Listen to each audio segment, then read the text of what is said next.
هذا البرنامج برعاية البنك الأهلي المصري، بنك أهل مصر.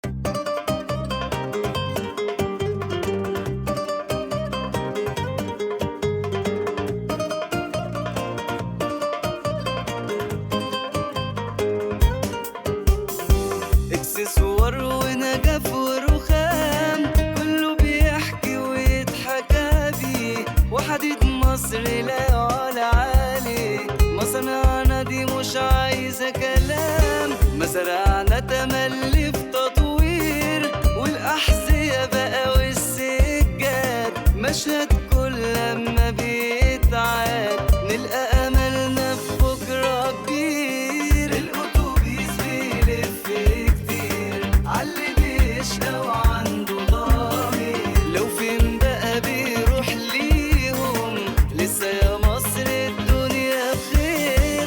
الأتوبيس بيلف كتير عاللي بيشقى وعنده ضمير، لو فين بقى بيروح ليهم، لسه يا مصر الدنيا بخير. هذا البرنامج برعاية البنك الأهلي المصري، بنك أهل مصر.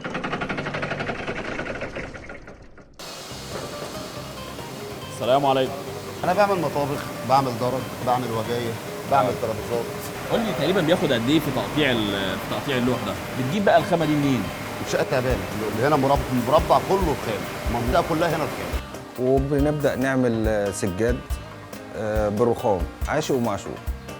في تجسيم بقى شغل التيجان المنحوته، الشغل الروماني القديم بتاع زمان، الشغل الروماني، التاج الروماني بالعمود المتضفر، العمدان المتضفر بالقواعد بتاعته، يبقى التاج وعمود وقاعده. ده شغل ضفاير، ده بشتغله برضك شغل يدوي على ايديا. ده شغل التيجان. شغل النحت دوت لازم يبقى كتل عشان اقدر ارسم فيه الرسمه اللي انا عايز اعملها يعني. الشوارع تقريبا اتحولت لمعارض مفتوحه، يعني تقريبا في مصر هو في معرض رخامي. المنطقة كلها عبارة عن ورش ومعارض. تاريخ الصناعة زي المنطقة حضرتك دخل سنة 96. يعني عندنا دلوقتي ثروتين، ثروه من صناعه الرخام وثروه اخرى من صناعه ماكينات تصنيع الرخام. اللي بنتحدى بيه ازاي المنشار المانيوال ده يقوم بأعمال المنشار اللي هو الأوتوماتيك. الخامة إذا جات لي أي خامة، ده قانون في داخل الأسعار. إذا جات لي الخامة ب100 جنيه ووصلت المكان عندي هنا، يتم تقطيعها وتصنيعها وتوردها وتركيبها وتوصيلها، نزود عليها 100 جنيه كمان.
إذا كان لدينا شقة تعبان في القاهرة، فعندنا الدريسة في الإسكندرية، المنطقتين متخصصين في صناعة الرخام، مع اختلاف طبيعة الصناعة، رغم إن هي صناعة رخام. هناك بيشتغلوا على تحويل المادة الخام الحجارة الضخمة إلى قطع شبيهة بهذه القطع وتورد إلى مناطق زي الدريسة. الدريسة واحدة من أهم تجمعات صناعة الرخام في مصر، وبالتالي فهي واحدة من أهم تجمعات صناعة الرخام في العالم، لأن مصر من أهم الدول المنتجة والمصدرة للرخام على مستوى العالم.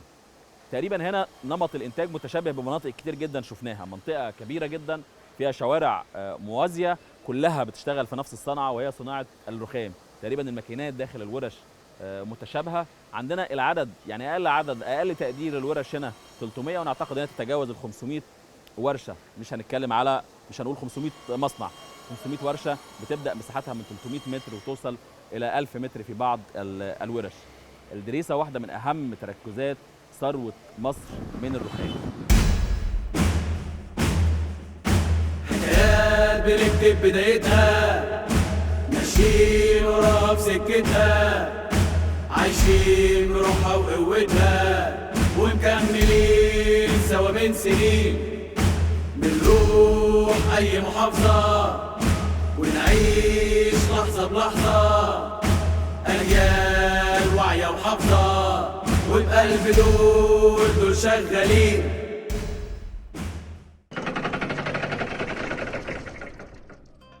محمد المصري واحد من خبراء صناعه الرخام في الدريسه، حي وسط محافظه الاسكندريه. اهلا وسهلا بحضرتك. احكي لي بقى عن الصناعه هنا، بدات ازاي؟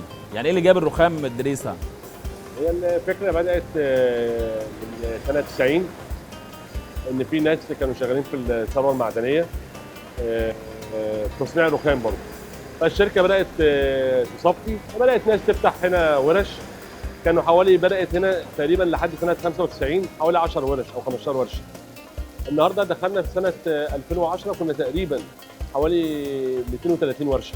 230 ورشه في 2010. 2010 اضافه لحوالي 100 معرض في محلات مستلزمات لصناعه الرخام اللي هي بتبيع الاسطوانات، بتبيع يعني وصلنا بقى ل 300 ورشه و100 معرض. 100 معرض وعندنا المحلات اللي بتبيع مستلزمات. عندنا الناس اللي شغاله على عربيات نص نقل ونقل كبيره وبتنقل بيها يعني المنطقه كلها بقت مرتبطه بالصناعه. المنطقه والمناطق اللي حواليها. وصولا بقى ل 2020 بقينا تقريبا كامل عدد الورش احنا هنا تقريبا حوالي 300 ورشه. 300 ورشه وحوالي 100 معرض. 100 معرض. عندنا الايادي العامله هنا العدد يتجاوز ال 7000.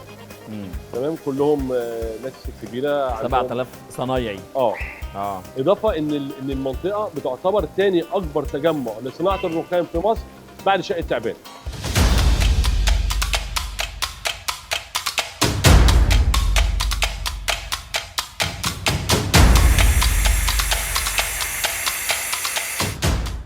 ثاني اكبر تجمع في مصر لصناعه الرخام بعد شقه تعبان. وتجمع كويس حصل فيه برضو في ناس هنا عندها فنيات عاليه جدا.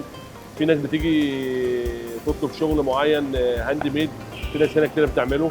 عندنا شغل متميز جدا. عندنا ناس هنا على مستوى عالي. في ناس عندنا هنا تطلع تشتغل يتعلموا صنعه هنا، وبدانا نتابع معاهم. النهارده بسم الله ما شاء الله الناس دي بتطلع تشتغل بره الدول الاوروبيه والدول العربيه. اتعلموا في المكان دوت. فالمكان طبعا محتاج شويه خدمات ممكن الدوله تساعدنا فيها ان المكان يبقى افضل من كده بكتير. ممكن يبقى المكان دوت حاجه كبيره قوي في اسكندريه وبياخد ايادي عامله. هي ميزه صناعه الرخام ان بتاخد ايادي عامله كتيره، فممكن تستوعب ايادي عامله كتيره، خاصه ان احنا حوالينا في المناطق اللي حوالينا دي كلها مناطق ذات كثافه سكانيه عاليه جدا. يعني عندنا منطقه نادي الصيد او منطقه الحضره او منطقه المناطق ذات الكثافه السكانيه محتاجه مناطق تشغيل. ايوه، فهو المكان دوت اخد كتير جدا. كل الناس اللي في المناطق اللي حوالينا ديت شغالين هنا في المكان دوت. فده انا كمان عايز اضيف ان احنا هنا تقريبا دلوقتي قاعدين جوه ورشه رخام. ايوه، تقريبا مش شامين اي ريحه تراب. لا، ولا شايفين تراب ولا شايفين نواتج عمليات التكسير. احنا شايفين بيتم استخدام الميه دلوقتي، والميه بتستخدم بتهيالي لسببين، ويعاد استخدامها مره اخرى للتبريد وكمان للترويج بقى اللي هي عشان التراب ما يبقاش في تراب. ايوه، وكمان يعاد استخدامها مره اخرى. يعني اغلب الميه دي بتيجي وبعد كده بتتعبى في بيار لحد ما تتصفى وترجع تاني، وبتيجي عربيه من شركه الصرف الصحي بتنزح الابيار دي. يعني احنا متعاقدين. يعني الميه هنا بتستخدم ابار. ايوه لا مش ميه حلوه.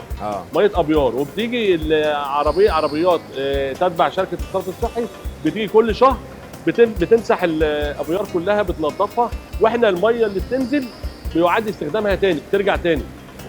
برضه في موتور بيبقى على اخر بير بتبقى الميه نقيه، تبدا ترجع للمكن تاني تشتغل بيه. فحتى دوره يعني انتوا بتعملوا عمليه تنقيه للميه تاني. ايوه، ويرجع يتم استخدامها تاني في الماكينات وترجع تشتغل في الماكينات تاني. في بقى بعض الناس بترمي على الصرف، وبعض الناس عامله تنقيه. يعني زي ما احنا هنا مثلا عاملين تنقيه. في تنقيه تنقيه يعني في للمية. بعض الادوات. يعني انا بس عشان ايه، احنا دايما استيعابنا للصناعه بيبقى متاخر شويه. يعني احنا كنا نتخيل ان اللي احنا جايين منطقه رخام فالتراب والحاجات وبتاع، الحقيقه ما شفناش هذا يعني هذا ما هو متوقع من التراب ومن الدوشه ومن حاجات كتيره جدا. فهذه الصناعه يمكن ترويضها في الاماكن القريبه من الكتل السكنيه، مش هنقول داخل الكتل السكنيه، ممكن ترويض هذه الصناعه في الاماكن القريبه من الكتل السكنيه عشان نستغل مزاياها ان المنتج بتاعها مطلوب في هذه التجمعات السكنيه. مزاياها ان هي ممكن تكون اهم ادوات التشغيل لمخرجات التكتلات السكنيه دي من الشباب اللي طالعين بيدوروا على فرصه عمل. كمان الماكينات بيتم تحديثها. يمكن احنا في رحلتنا داخل الدريسه اكتشفنا ان في بعد التطوير اللي بيحصل بيختصر المسافات من الجهد ومن الجهد البدني والعضلي ومن كمان جهد الماكينات. تمام. في ادوات زي استخدام الميه لترويض الرخام وترويض كمان درجه الحراره وتقليل الاهتزازات من خلال الحاجات. يعني عايز اقول ان هذه الصناعه ممكن انها تعيش هنا، صح كده؟ ايوه طبعا. قول لي الكلام ده. هو بس هو يعني ايه، انا اتبع تعليمات الامن الصناعي وتعليمات البيئه. هتبقى صناعه متطوره وصناعه مستأنسه انها تبقى في وسط المساكن كمان. سيادتك لو شفت في اي دوله في العالم في مصانع الرخام اللي زينا، الورش الرخام اللي زينا في وسط الاماكن السكنيه.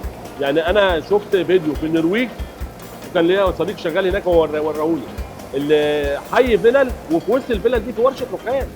بس هو ايه، بيتبع الامن الصناعي، بيتبع تعليمات البيئه، بيتبع ما تملى عليه الدوله من قوانين ان هو بيمشي عليها. تمام. ان احنا بنحط اسطوانات هنا. حضرتك سيادتك المكن ده فيه اسطوانه، الاسطوانه دي فيه اسطوانات كاتمه للصوت ما بتطلعش صوت، وفي نفس الوقت الميه مع القطعيه ما بتجيبش تراب. فاصبح خلاص انا يعني انت سيطرت على الصوت، سيطرت على الصوت، سيطرت على التراب، سيطرت على التراب. لا في تلوث بيئي سمعي ولا تلوث مخلفات صلبه. فالحمد لله. ولا بصري كمان، انك انت بره حاطط اشكال جميله. وحاطط بعض التحف والنافوره ومش عارف والدفايه واللوحات المطرزه بمخلفات التصنيع. يعني عندك شكل كويس جدا وما فيش ضوضاء، وفي ماكينات ممكن تبدا، وحتى ممكن لو هنضطر لتحديث بعض الماكينات، وعندك استيعاب للعماله بنحافظ على المزايا بتاعه الصناعه وبنسيطر على العيوب بتاعتها، صح كده؟ مظبوط. محدش يتحرك من مكانه. محدش يتحرك من مكانه. كله ينزل على الارض. مفيش حد هنا، ده فرع الكتروني. يعني ايه فرع الكتروني؟ شايف المكنه دي؟ تقدر تفتح حساب، تصرف شيك، تعمل ايداع، تحول فلوس. فين الخزن؟ فين الرزم؟ في البنك اللي هنسرقه الشربيني. ايه ده؟ مفيش خزنه جوه. مميكن. يعني تقدر تصرف شيك، تعمل ايداع، تفتح حساب، تحول فلوس. قول يا شربيني. في فيديو كول لو عايزين تكلموا خدمه العملاء. كلم خدمه العملاء، اقول لهم ايه يا شربيني؟ الو، السطو مش شغال؟ مساء الخير. ايه ده؟ هو ده سطو؟ لا، جايين نصرف شيك. بنك مش زي اي بنك، اول فرع خدمه الكترونيه في مصر من البنك الاهلي المصري. بنك اهل مصر. هذا البرنامج برعايه البنك الاهلي المصري. بنك اهل مصر.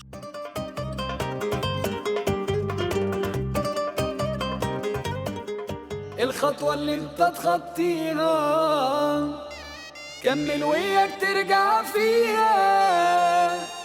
ارسم حلمك يلا بنيها. ارسم طيارة وطير بيها. هتلاقي المسافات بتقرب، بس تجدعن يلا وجرب.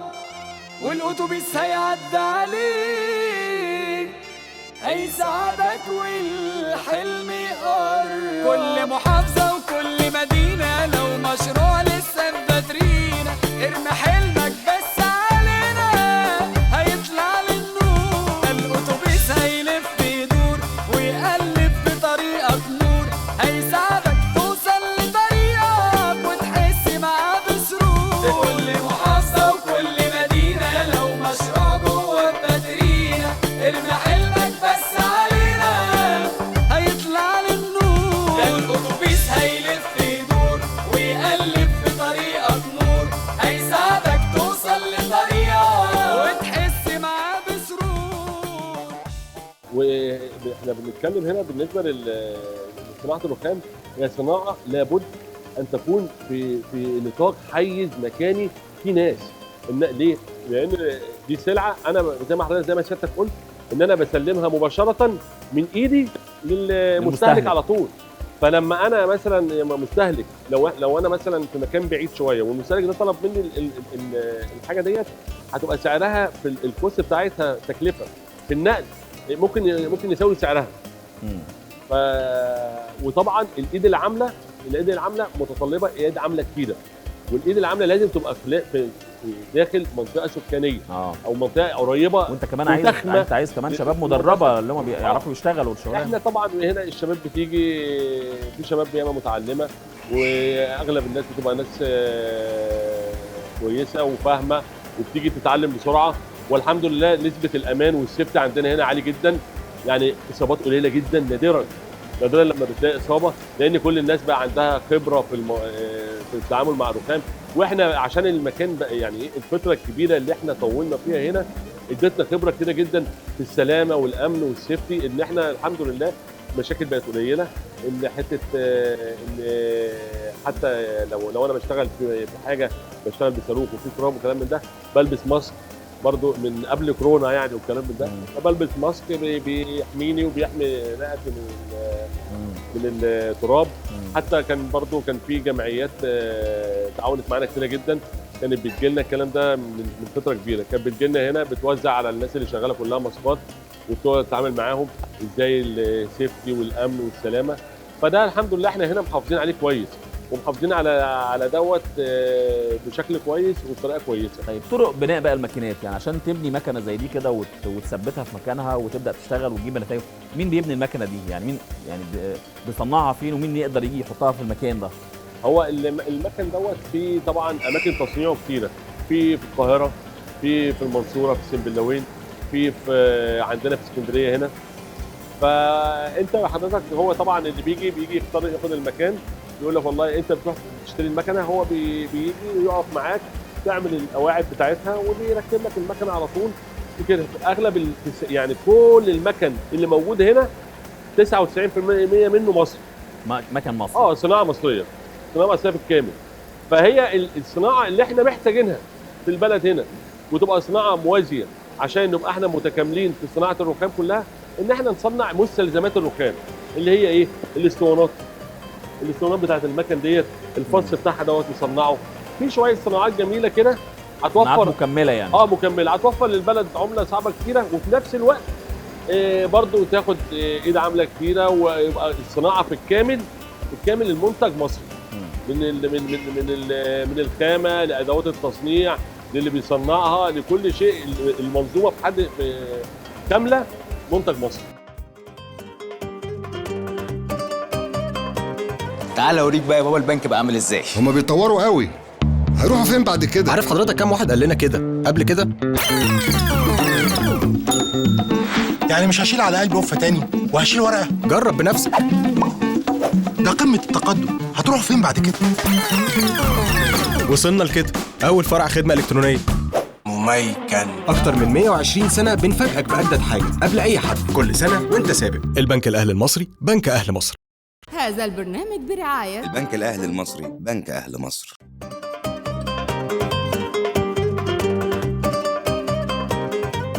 طب قول لي احنا بنصنع ايه بقى هنا؟ يعني قول لي مثلا بنصنع ارضيات، مش عارف الواجهات، الحاجات، قول لي ايه الحاجات اللي بنصنعها؟ احنا هنا حضرتك بنصنع هنا في الدريسه، مش هنا في المصنع. هنا في الدريسه عامه. بنصنع ايه؟ في الدريسه عامه مطابخ وحدات مطابخ، وحدات حمامات، ارضيات، واجهات المحلات، مداخل العماير، كل ما يلزم، كل ما هو يستعمل في الرخام يتصنع عندنا هنا. انا شفت نافوره جميله جدا. ايوه، شفت لوحات مطرزه من المخلفات من التصنيع. شفت دفايات.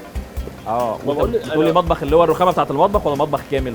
في ناس بنعمله مطبخ كامل، وممكن رخامه المطبخ. فالحمد لله ان احنا كل يوم النهارده احنا عندنا تطور هنا في الصناعه.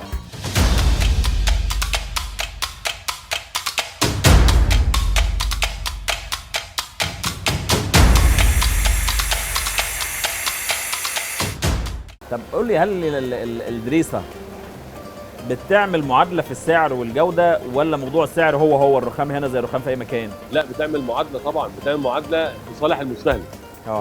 يعني معادله الدريسه لصالح المستهلك. يعني هنا ارخص، لو انا عايز رخام اجي الدريسه اخد رخام ارخص. طبعا كتير. يعني الرخام نفسه كماده نادرا اللي يعرف انواعها او يعرف ديت ايه. فحتى النهارده الزبون لما بيجي اول ما يعرف بيفتح النت وبيقرا، عشان هو مش عارف يعني برضه ايه، مش عارف النوعيه دي اسمها ايه وجودتها ايه والكلام ده كله. فالنهارده الدريسه هي بتحوي بقى الكلام ده كله. حضرتك بتيجي بتختار النوع الرخام اللي انت عاوزه، تقول والله انا عاوز مقاسات كذا، ممكن حد بيطلع ياخد المقاسات معاك، او سيادتك بتجيب المقاسات احنا بنصنعها وبنجهزها وبيطلع صناعيه من عندنا تركبها. تمام. ده بالنسبه مثلا شغل المطابخ او الارضات او اي شغل عامه. وعندنا هنا صناعيه برضه على مستوى عالي جدا. عندنا صناعيه هنا في اسكندريه ناس على مستوى عالي، ناس بتطلع تشتغل بره تتطلب بالاسم. يعني احنا كان عندنا صناعيه هنا طلعت عملت شغل في القصر الملكي في هولندا. فعلا يعني، وناس طلعت عملت شغل في السفاره المصريه في هولندا. ناس من معانا هنا يعني عندنا خبرات جميله وناس كويسه. واحنا يا ريت لو الخبرات ديت الناس ديت تستغل برضو تواجدها معانا، ان احنا ممكن نعمل مكان للتدريب يدرب الشباب اللي هو طالع من مدارس الصنايع او ما عندوش شغل او عاوز يشتغل او عاوز يخش سوق العمل وعاوز يتعلم، ان احنا ممكن نعمله في المكان هنا مركز تدريب كويس اللي الشباب من خلاله تتعلم ويبقى برضه ايه ينزل سوق العمل ويبدا يتعلم فيه ويشتغل. ده احتياجات المكان يعني مركز تدريب. ان شاء الله ده ان شاء الله ده توجه لينا باذن الله في المرحله اللي جايه، ان احنا هنعمل مركز تدريب هنا. تقريبا مساحه المنطقه، مساحه الدريسه قد ايه؟ مساحه المنطقه هنا تقريبا حوالي 60 فدان. 60 فدان تقريبا. كلها شغلها الرئيسي هو الرخام. هي فيها شغل رخام ياما، بس هي فيها صناعات ثانيه جميله جدا غير الرخام. طبعا. احنا عندنا هنا في ناس شغاله عندها مصانع بتشكل نحاس. عندنا ناس هنا بتعمل نجف. عندنا ناس هنا بتعمل صناعات كتيره جدا بالظهر. عندنا مصنع بره بيعمل الطنابير بتاعت السيارات لاكبر شركات في مصر كلها. فالمكان المكان فيه عمل وفيه شغل. هل في تقدير مثلا لحجم المصانع اجمالا بقى اللي موجوده في المكان؟ مصانع ورش منشآت صناعيه يعني؟ والله هو انا بالنسبه بتكلم لصناعه صناعه الرخام، احنا عندنا تقريبا حوالي فرنج 300 ورشه. تمام. عندنا اما المصانع الثانيه تقريبا حوالي 50 مصنع، بس مصانع على مستوى عالي جدا. عندنا مصنع بتاع اسانسيرات بيفصل كمان اسانسيرات على مستوى عالي جدا في شركات كبيره. عندنا شركه بتاعت دعايه واعلان هنا هي اللي متخصصه في البنرات الكبيره كلها. فعندنا هنا التجمع الصناعي في الدريسه. يعني الدريسه بقت منطقه صناعيه يعني. منطقه صناعيه على مستوى عالي جدا. على مستوى عالي جدا، فيها صناعات كويسه.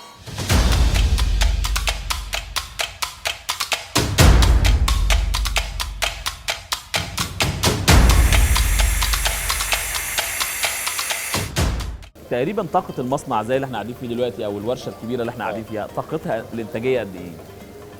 بالنسبه للطاقه الانتاجيه هنا هو بترجع لسوق العمل. طبعا الفتره اللي فاتت ديت فتره ازمه كورونا مع فتره وقف التشطيبات والتراخيص على مستوى مصر، اثرت في حجم الشغل، اثرت في حجم العمل كبير جدا. انت بقى السوق بتاعك فين؟ يعني السوق بتاع الدريسه فين؟ سوق الدريسه اسكندريه، مطروح، البحيره، كل دولت كفر الشيخ، كل دولت احنا هنا يعتبر زي شقه تعبان بس على اصغر شويه. ففي ناس كتيره جدا من المحافظات ديت بتيجي تاخد حاجاتها من هنا. بس هنا انت بتشتغل على اللوح اللي هو متقطع بقى، مفيش حجر اللي هو الحجر الضخم ده ما بيتقطعش. لا، حجر الكبير دوت ده بيحتاج امكانيات ثانيه ومصانع كبيره جدا واماكن للدخول والطلوع. بيبقى جاي مثلا من شقه تعبان، يعني انت بيجي لك اللوح ده مثلا من شقه تعبان او ايوه بيجي من شقه تعبان الطاولات ديت، واحنا هنا بنيجي بنخش بنفصلها، بنبدا نجليها على الجلايه ديت، وبعدين تخش على المنشار تقطع على المقاسات اللي احنا عاوزينها. هل في ذاكرتك كده يعني اشهر الاسماء اللي اسست الصنعه دي هنا؟ الله يرحمه كان في هنا الحاج قطه. اسمه الحاج قطه. ده من المؤسسين، من الناس المؤسسين من زمان قوي. راجل كان جميل يعني، الناس كان في الشارع اللي ورانا هنا. الله يرحمه. الله يرحمه. في ناس ياما، في الحاج ممدوح عبد السلام، من الناس القديمه هنا. في الحاج ميدا. الحاج ميدا ده برضو حاج ميدا ده بيعمل، كان من اكبر مصدرين الشغل الخشب في الرخام في مصر. خشب ورخام. فاهم ازاي؟ كان عنده فن جميل. كان برضو من الناس المؤسسين في المكان هنا. الناس هنا بتعمل شغل جميل قوي. محمد المصري واحد من خبراء صناعه الرخام في الدريسه.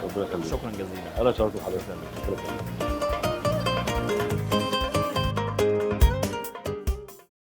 الخطوة اللي انت تخطيها كمل وياك ترجع فيها، ارسم حلمك يلا بنيها، ارسم طيارة وطير بيها، هتلاقي المسافات بتقرب، بس اتجدعن يلا وجرب، والأتوبيس هيعدي عليك هيساعدك والحلم يقرب. كل محافظة وكل مدينة لو مشروع لسه في باترينا، ارمي حلمك بس علينا هيطلع للنور. الأتوبيس هيلف يدور ويقلب بطريقك نور، هيساعدك توصل لطريقك وتحس معاه بسرور. كل محافظة وكل مدينة لو مشروع جوه باترينا، ارمي حلمك بس علينا هيطلع للنور. الأتوبيس هيلف يدور ويقلب في طريقك نور، هيساعدك توصل لطريقك وتحس معاه بسرور.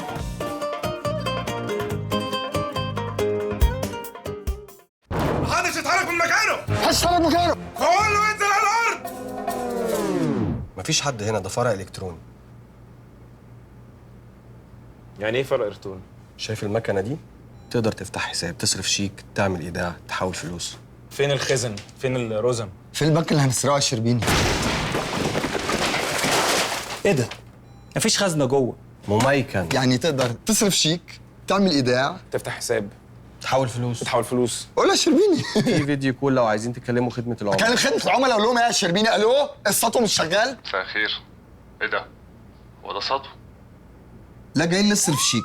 بنك مش زي اي بنك. اول فرع خدمه الكترونيه في مصر من البنك الاهلي المصري. بنك اهل مصر.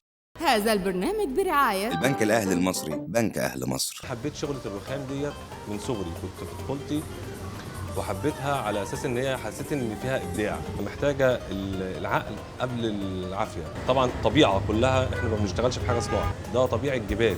في رخام بيبقى صناعي مصنوع اصلا زي المطبوخ. كل الالوان اللي حوالينا دي الوان طبيعيه والوان جبال. الوان جبال. ايه الالوان اللي احنا بنتميز بيها او اللي موجوده عندنا؟ كل جبل ليه شكل. الزبون بيجي هنا ازاي؟ الدريسة منطقه كبيره جدا، تقريبا على من 40 ل 60 فدان. الزبون يعني خلاص بيدور على الحاجه اللي هي الغريبه شويه. ما فيش زبون بيجي عارف ان هو رايح الدريسة هيلاقي الرخام. الزبون بتاعك بقى هنا يعني هل في يوم معين للسوق ولا كل الايام يعني الزباين بتقصد الدريسة عشان تشتري رخام؟ 5 6 معارض هم دول اللي متخصصين مثلا في شغل المستورد. احنا مصدرين بشكل اساسي للرخام، يعني احنا مصر من الدول المصدره، من اهم الدول المصدره للرخام. مش كل الرخام. ايه الفرق ما بين الجرانيت والرخام؟ عباره عن براكين، والرخام ما هو الا حجر جيري. بالنسبه للرخام الطبيعي دي جبال بتتقطع، في الاحمر، في الاخضر، في البنفسجي، رصاصي، جيري، على حسب. انت الالوانات دي انت تقدر تعملها، لكن الطبيعي مش هتقدر تعمله.